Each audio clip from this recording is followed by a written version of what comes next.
और इस वक्त सीधे हम बीजेपी मुख्यालय आपको लिए चलते हैं, जहां पर संबित पात्रा इस वक्त प्रेस कॉन्फ्रेंस कर रहे हैं। अदम्य साहस का परिचय दिया है भारत की सेना ने। अदम्य साहस। आज भारतीय जनता पार्टी और हम सभी कार्यकर्ता, आज सारा भारत धन्यवाद करता है भारत की आर्मी का, भारत की सेना का, भारत की एयरफोर्स का, भारत की नेवी का और उन तमाम जाबाज सेनानियों का जिनके कारण आज ऑपरेशन सिंदूर सफल हुआ है। अगर सही मायने में देखा जाए तो ऑपरेशन सिंदूर और उसके विषय में पूरा हिंदुस्तान आज जानता है, क्योंकि कई प्रेस कॉन्फ्रेंसेस हुए। कल भी तीनों डीजीएमओ ने मिलकर के देश को संबोधित किया और तमाम तथ्य जो देश जानना चाहता था उसे उन्होंने हमारे समक्ष रखा।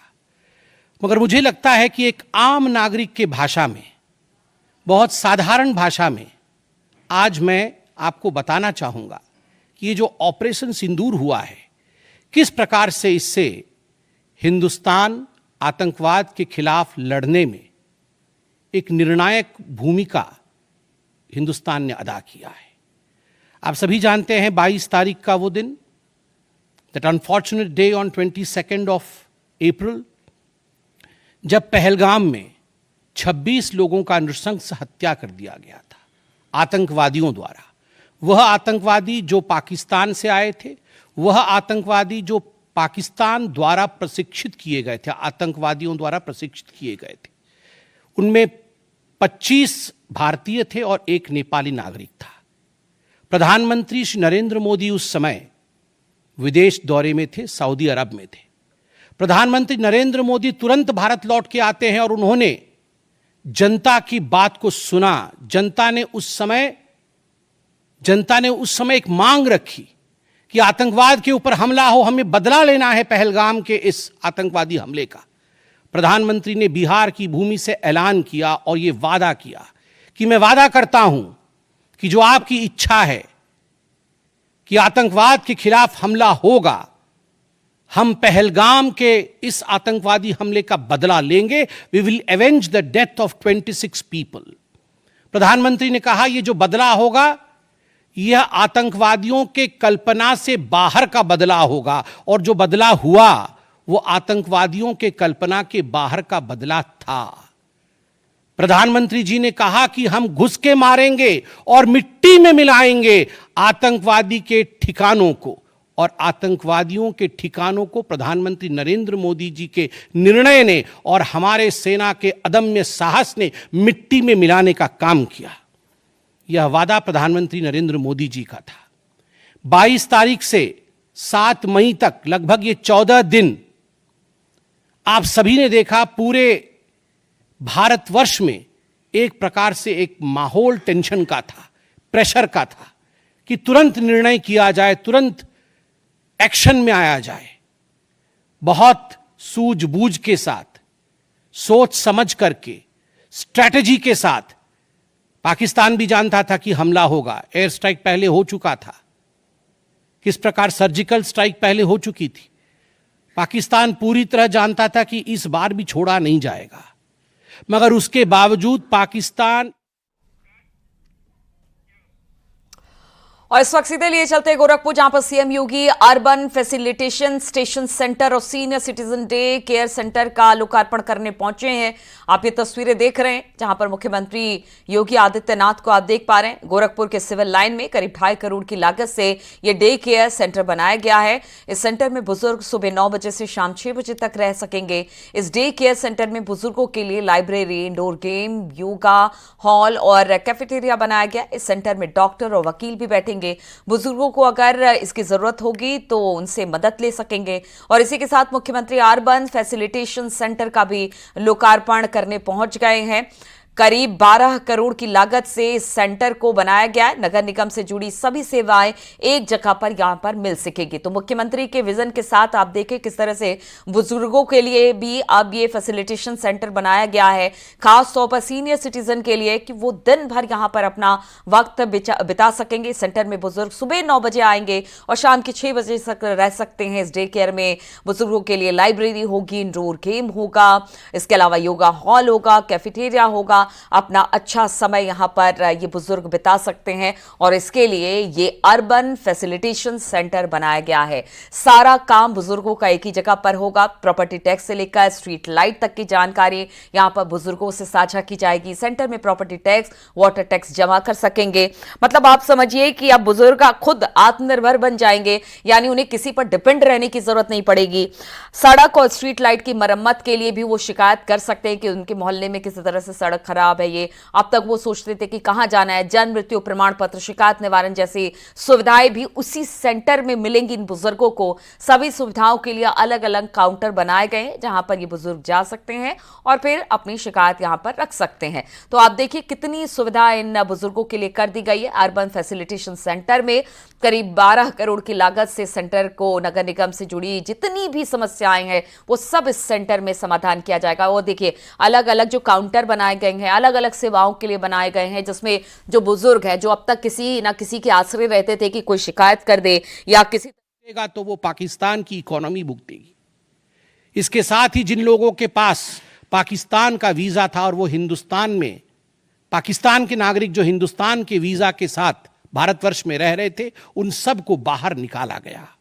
पाकिस्तान का कोई भी आर्टिस्ट, कोई भी परफॉर्मेंस वो भारतवर्ष में नहीं हो सकता है। इस प्रकार के कड़े प्रतिबंध पाकिस्तान के ऊपर लगाए गए।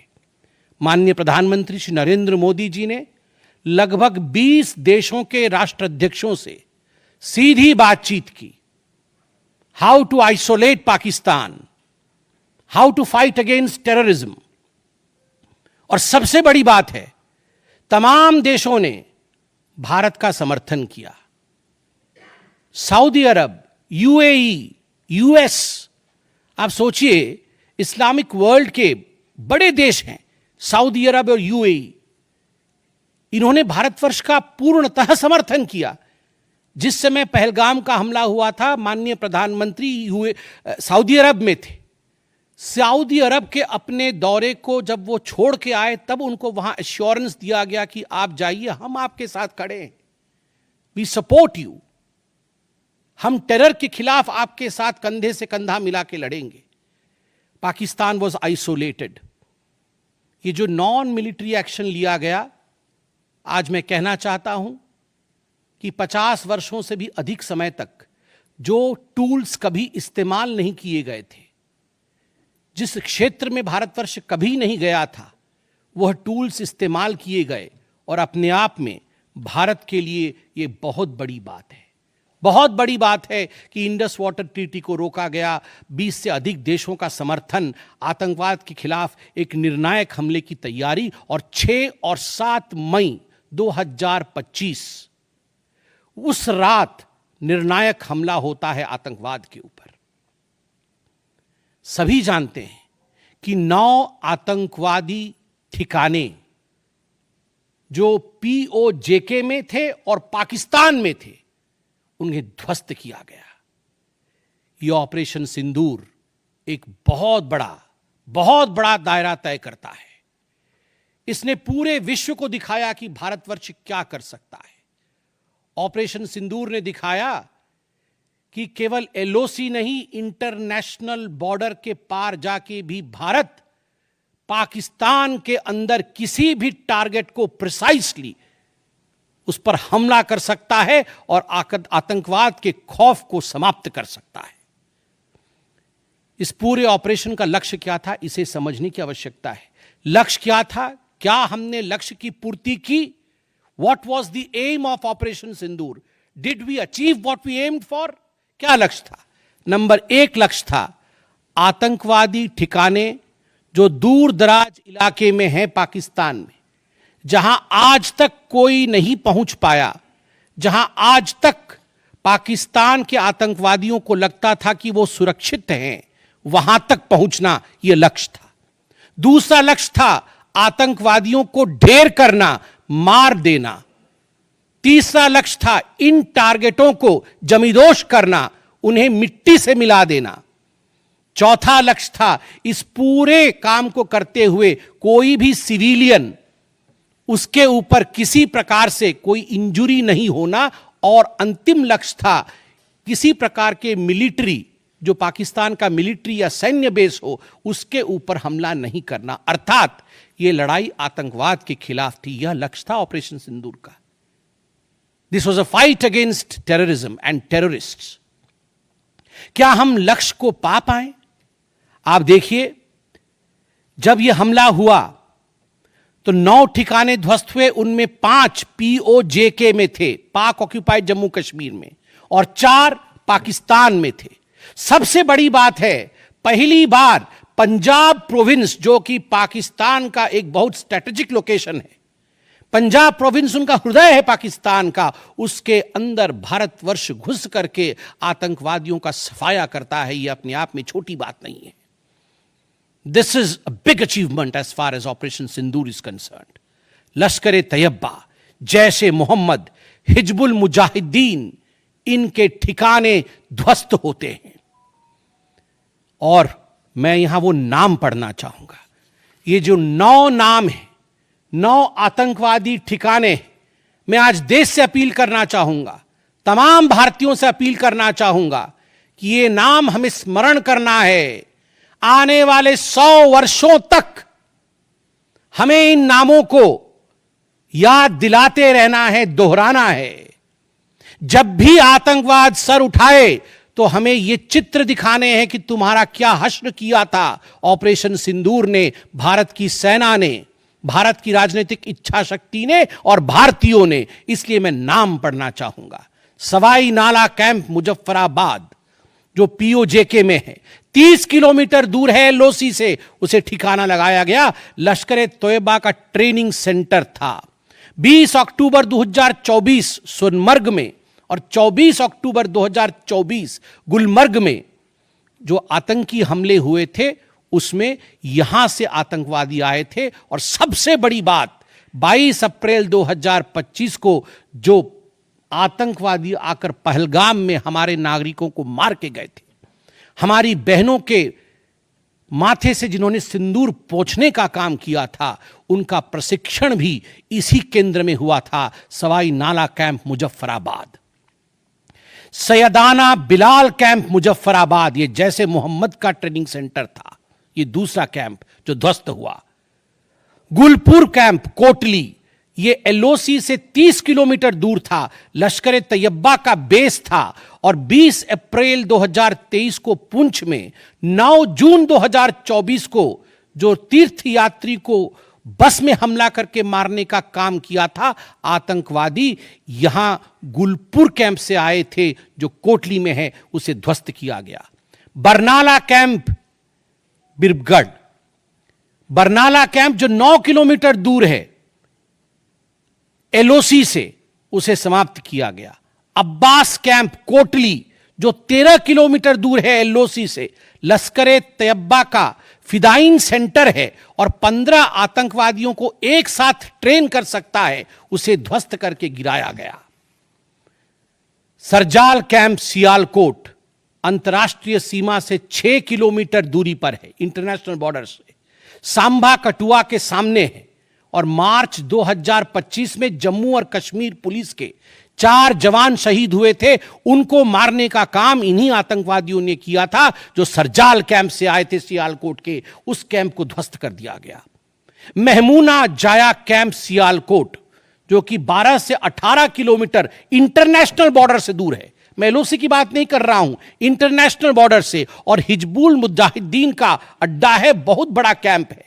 कठुआ और जम्मू क्षेत्र में जो भी आतंकवादी गतिविधि होती है, सियालकोट के इस मजनूमा जाया कैंप से आतंकवादी भेजे जाते हैं। भारतवर्ष ने उसे ध्वस्त किया। मरकज तैयबा मुरीद के, जो कि अंतर्राष्ट्रीय सीमा से 18 से 25 किलोमीटर दूर है, 2008 के मुंबई का जो हमला हुआ था, 26/11 के नाम से जिसे हम जानते हैं, उसमें जो आतंकवादी आए थे, अजमल कसाब और डेविड हेडली, उनकी ट्रेनिंग मरकज तैयबा मुरीद के में हुआ था। और आज मैं फक्र के साथ कह सकता हूं, गर्व के साथ कह सकता हूं कि भारत की सेना ने, भारत की राजनीतिक इच्छा शक्ति ने और भारतीयों ने मरकज तैयबा मुरीद के को ध्वस्त किया है, समाप्त किया है। मरकज सुभान अल्लाह बहावलपुर इंटरनेशनल बॉर्डर से 100 किलोमीटर की दूरी पे है। विश्व में किसी ने ऐसा नहीं सोचा होगा, पाकिस्तान ने तो सपने में भी नहीं सोचा होगा कि भारत की सेना के पास, भारत की एयरफोर्स के पास और भारत के राजनेताओं के पास ऐसी इच्छा शक्ति होगी कि इंटरनेशनल बॉर्डर से 100 किलोमीटर दूर घुस के वो हमारे आतंकी अड्डे को ध्वस्त कर सकते हैं। मरकज सुभान अल्लाह, जो कि जैशे मोहम्मद का मुख्यालय था, उस मुख्यालय को भारत की वायुसेना ने ध्वस्त किया। यह कोई छोटा विषय नहीं है। यह बहावलपुर एक ऐसा स्थान है जहां यूनाइटेड स्टेट्स, यूएस भी अपने ड्रोन नहीं भेज पाया था। उस जगह पे भारत घुस के मारता है। आज का भारत, आज का नया भारत यही है। ये नाम, जो 9 नाम मैंने पढ़े, हमें याद रखने चाहिए, मगर उन नामों के साथ मैं कुछ और भी बताना चाहता हूं। जो आतंकवादी मारे गए, एक लक्ष्य था आतंक के ठिकानों को, आतंक के अड्डों को सफाई करना, ध्वस्त कर देना। दूसरा लक्ष्य था ऑपरेशन सिंदूर का, आतंकवादियों को चुन चुन कर मारना, उन्हें मिट्टी में मिलाना। 100 से अधिक आतंकवादी मारे गए, 100 से अधिक। मैं कुछ आतंकवादियों के नाम पढ़ता हूं जिनको कि हम डिस्कस करते थे डिबेट्स में, टीवी पे, यूएन में, जिनको कि यूएस ने भी कंडेम कर रखा था। मैं नाम पढ़ रहा हूं। मुदस्सर कादियान खास उर्फ मुदस्सर उर्फ अबू जुंदाल। अबू जुंदाल नाम से हम जानते थे इस आतंकवादी को। और जो लश्कर तैयबा का आतंकवादी था, वो मरकज तैयबा का जो मुरीद के में है, उसका इंचार्ज था। जब वो मरा तो उसके गार्ड ऑफ ऑनर, उसका जो जनाजा निकला, उसमें पाकिस्तान के आर्मी के अधिकारी थे, पाकिस्तान आर्मी के चीफ थे, पंजाब सीएम मरियम नवाज भी उसमें रही। आप सोचिए, ये एक सरकारी जमीन पर हुई और तमाम बड़े लोग, सरकारी लोग पाकिस्तान के उसमें शामिल हुए, जिससे कि यह सिद्ध होता है कि terror and the sponsors of terror are hand in glove together. आतंकवादी और जो आतंकवादियों को बढ़ावा देने वाले, वो एक साथ काम करते हैं। दूसरा, हाफिज मोहम्मद जमील, ये जैशे मोहम्मद का आतंकवादी है। ये ब्रदर इन लॉ, साला था मौलाना मसूर अजहर का, और इंचार्ज था मरकज सुभान अल्लाह बहावलपुर का, वह भी मारा गया। तीसरा आतंकवादी मोहम्मद यूसुफ अजहर उर्फ उस्ताद जी उर्फ मोहम्मद सलीम उर्फ घोशी साहब, जैसे मोहम्मद का नामी आतंकवादी, और यह भी मौलाना मसूद अजहर से जुड़ा हुआ था और यह वेपन ट्रेनिंग देता था जैशे मोहम्मद का। और सबसे बड़ी बात, IC-184 के हाईजैकिंग में इसका हाथ था। IC-814 के हाईजैकिंग में इसका हाथ था, वह भी मारा जाता है। चौथा आतंकवादी खालिद उर्फ अबू अक्सका। खालिद ये लश्कर तैयबा का आतंकवादी था, फैसलाबाद में मारा गया और वहां उसका फ्यूनरल होता है। अब मैं ये तस्वीर दिखाना चाहूंगा, आप ये तस्वीर देखिए। ये तस्वीर कोई साधारण तस्वीर नहीं है। यह तस्वीर है उन आतंकवादियों का जिनका जनाजा निकला। और इस तस्वीर में मैं दिखाना चाहूंगा कि ये जो खड़ा है सामने व्यक्ति, इस व्यक्ति का नाम है, ये LET का कमांडर है, लश्कर तैयबा का कमांडर है, अब्दुल रऊफ। अब्दुल रऊफ जो खुद एक स्पेशली डेजिग्नेटेड ग्लोबल टेररिस्ट, जिसको यूएस के ट्रेजरी बेंच ने डेजिग्नेट कर रखा है, अमेरिका के ट्रेजरी बेंच ने इसे आतंकवादी घोषित कर रखा है, वह सामने खड़ा है जनाजे में। और उसके पीछे जो खड़े हैं, मैं एक एक करके नाम पढ़ता हूं। लेफ्टिनेंट जनरल फैयाज हुसैन शाह, जो कि लेफ्टिनेंट जनरल है पाकिस्तान आर्मी के, मेजर जनरल राव इमरान सरताज, जो कि मेजर जनरल है पाकिस्तान आर्मी के, ब्रिगेडियर मोहम्मद फुरकान शब्बीर पाकिस्तान आर्मी के, डॉक्टर उस्मान अनवर आईजीपी पंजाब और मलिक सोहेब अहमद बर्थ member of provincial assembly of Punjab, ये बड़े बड़े लोग तथाकथित सरकार के बड़े बड़े लोग पाकिस्तान के आतंकवादियों के जनाजा में शामिल होने आए हैं और जनाजे को लीड कर रहा है एक आतंकवादी, डेजिग्नेटेड आतंकवादी। और आप देखिए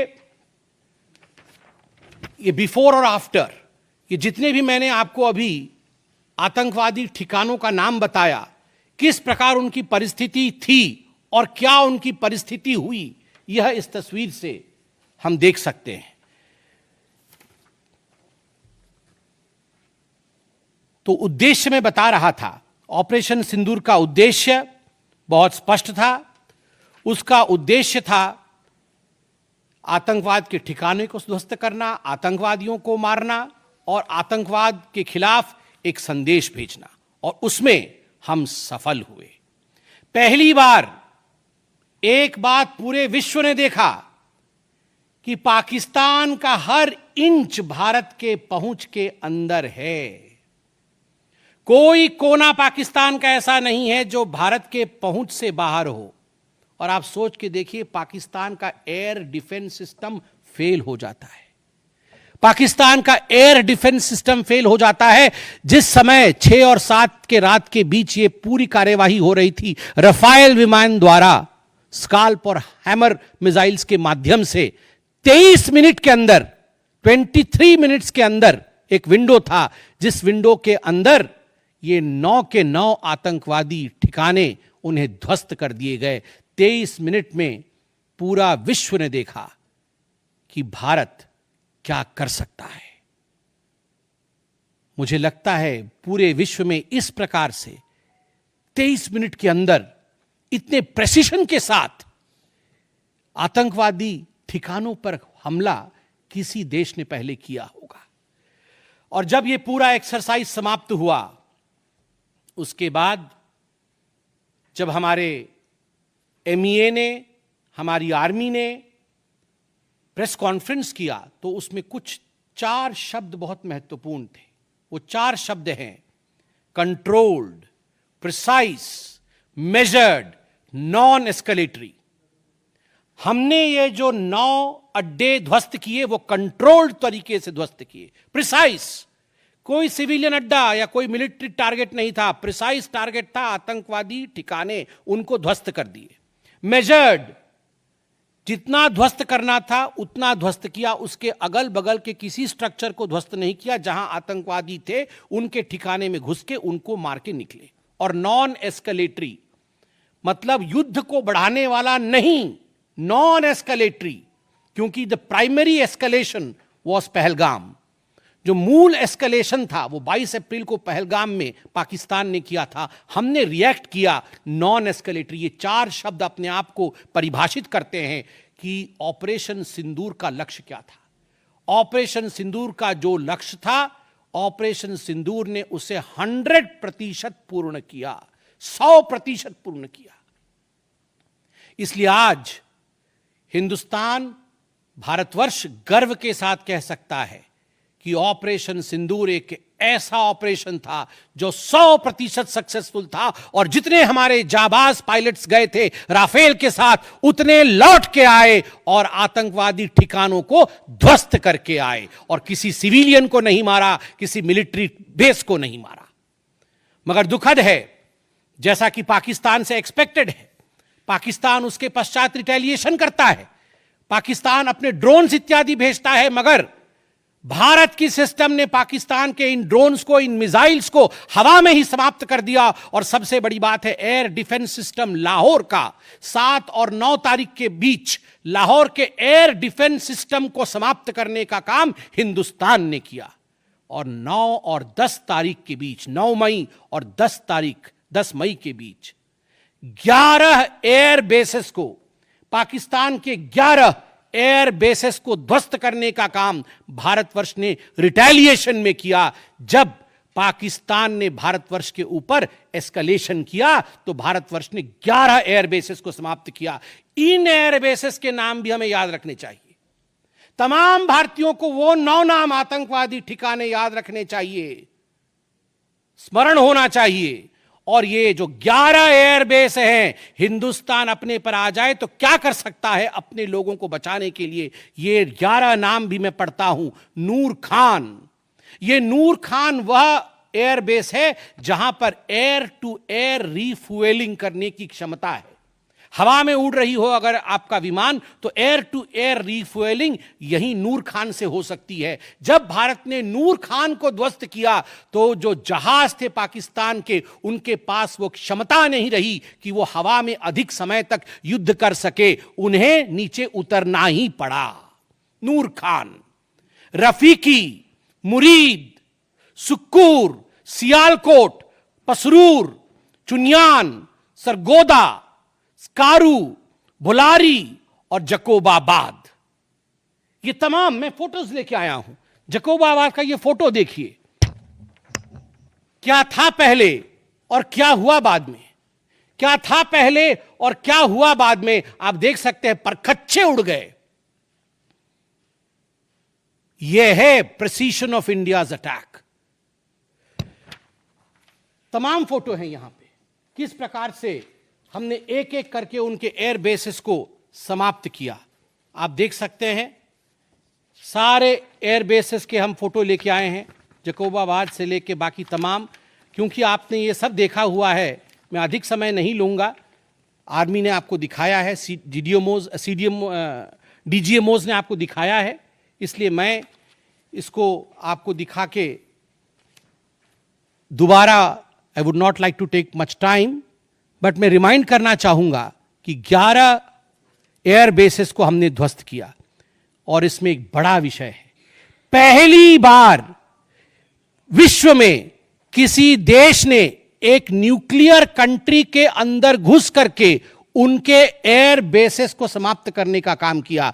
पाकिस्तान एक न्यूक्लियर कंट्री है, उसके अंदर घुस करके उनके एयर बेसेस को 20% पाकिस्तान के एयरफोर्स के इंफ्रास्ट्रक्चर को भारतवर्ष ने नाकाम कर दिया। 20% of PAF's infra was destroyed by India. Just imagine, एक न्यूक्लियर कंट्री है, उसमें घुसकर मारना, यह अपने आप में पूरे विश्व में पहला इंस्टेंस है। और भुलारी एयरबेस में 50 PAF पाकिस्तान एयरफोर्स के जवान मारे गए, जिसमें स्क्वाड्रन लीडर उस्मान यूसुफ भी मारे गए। कुल मिलाकर के 9 आतंकी ठिकाने, 11 एयरबेस, 100 से अधिक आतंकी, 50 जवान और अपनी इज्जत, यह पाकिस्तान ने खोया है। I repeat, what Pakistan has lost via operation Sindoor. 9 आतंकी ठिकाने, बड़े बड़े आतंकी ठिकाने, 11 एयरबेस, 100 से अधिक आतंकवादी, 50 से अधिक जवान और अपनी इज्जत, यह पाकिस्तान ने खोया है। यह झटका पाकिस्तान सह नहीं पाया और उनके डीजीएमओ का 10 तारीख को ही फोन आया। और उसके पश्चात मैं कहूंगा यह सीज फायर नहीं, यह एक अंडरस्टैंडिंग है। यह एक अंडरस्टैंडिंग है कि यदि भविष्य में किसी प्रकार का कोई भी आतंकी हमला होता है तो यह अंडरस्टैंडिंग तोड़ दी जाएगी। हमने करके दिखाया है, जो पहले कभी नहीं हुआ था वो हुआ है इस बार। अंदर घुस के मारा है हमने, यह एक अंडरस्टैंडिंग है। और सबसे बड़ी बात है, पाकिस्तान में उनके मौलाना, उनके मौलवियों ने पाकिस्तान का साथ नहीं दिया, मगर हिंदुस्तान की एकता देखिए, हिंदुस्तान का भाईचारा देखिए। पूरा देश एक होकर खड़ा हुआ, पूरा देश सेना के पीछे, सेना के अदम्य साहस के पीछे, हमारी राजनीतिक इच्छा शक्ति के पीछे पूरा भारत एक होकर खड़ा हुआ। और आज मैं कहना चाहता हूं कि आज पाकिस्तान पूरे विश्व में अलग थलग पड़ा है। पहले भी ऐसे वक्त थे, अनेकों प्रयास भारतवर्ष करता था। पहले हम सबूत देते थे, प्रयास करते थे, डोजियर के माध्यम से पाकिस्तान को प्रूफ दे आतंकवाद का। वो डोजियर लेती थी मगर उस पे काम नहीं करती थी। मगर आज नए भारतवर्ष ने पाकिस्तान को बख्शा नहीं है। आतंकवाद के खिलाफ एक निर्णायक लड़ाई हुई है और प्रधानमंत्री जी ने स्पष्ट कहा है, वहां से यदि गोली आती है तो यहां से गोला जाएगा। इसी के साथ मैं अपने वक्तव्य को समाप्त करता हूं। कोई प्रश्न हो तो अवश्य पूछें। कमलेश जी।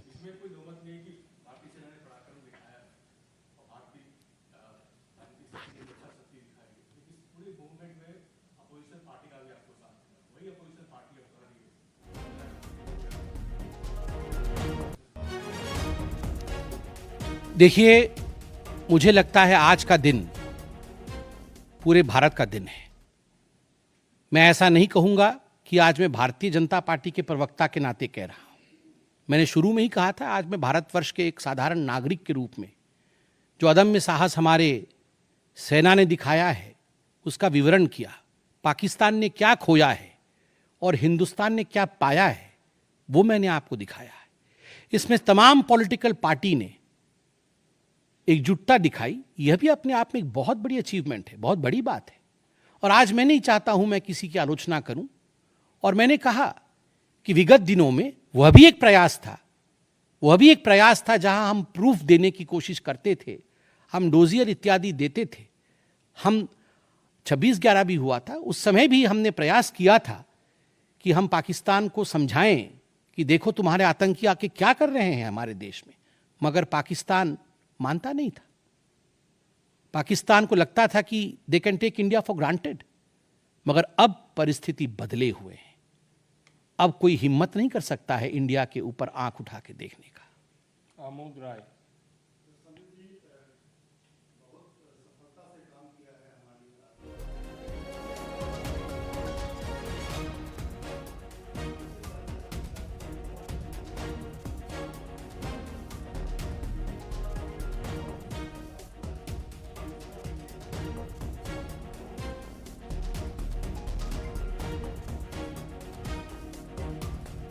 आपके दो प्रश्न हैं।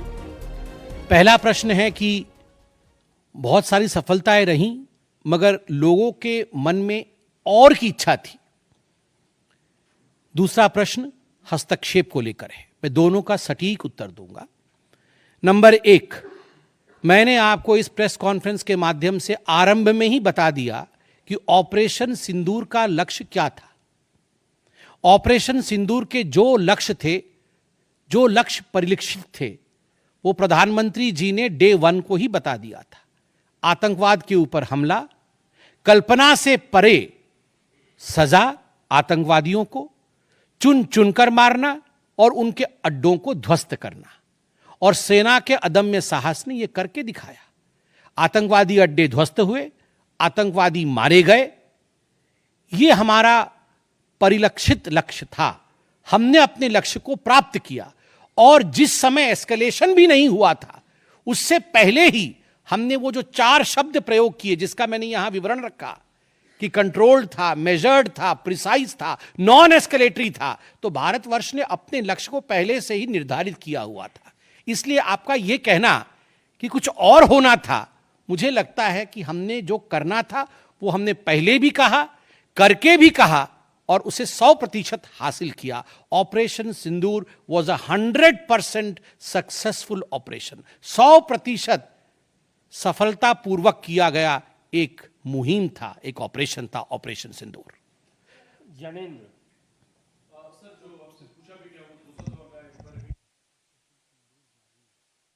बीजेपी के प्रवक्ता संबित पात्रा, देखिए यहाँ पर आज वो साक्ष्य दे चुके हैं मीडिया के सामने और बता चुके हैं कि पाकिस्तान के 11 एयरबेस जो है उन्हें नुकसान पहुंचाया गया है। इसके अलावा 100 से ज्यादा आतंकी ढेर हुए हैं, 50 से ज्यादा पाकिस्तान के जो जवान हैं वो भी मार गिराए गए हैं, लेकिन जो टारगेट भारत का था उसे अचीव किया गया है।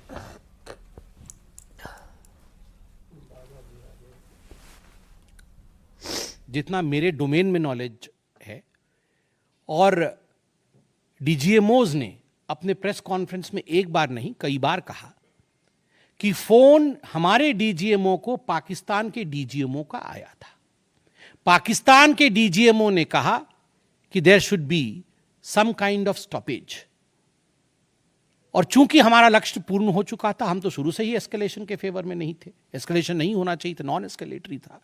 पाकिस्तान के डीजीएमओ ने फोन किया, दूसरे देशों का फोन, जहां तक दूसरे देशों का फोन आने का सवाल है, देखिए ऐसी परिस्थितियों में तमाम देश एक दूसरे को फोन करते हैं, सभी देश एक दूसरे को फोन करते हैं, क्या मदद कर सकते हैं, किस प्रकार से कूल डाउन हो सकता है, इस विषयों पर चर्चा होती है। भारतवर्ष यूक्रेन भी फोन करता है, भारत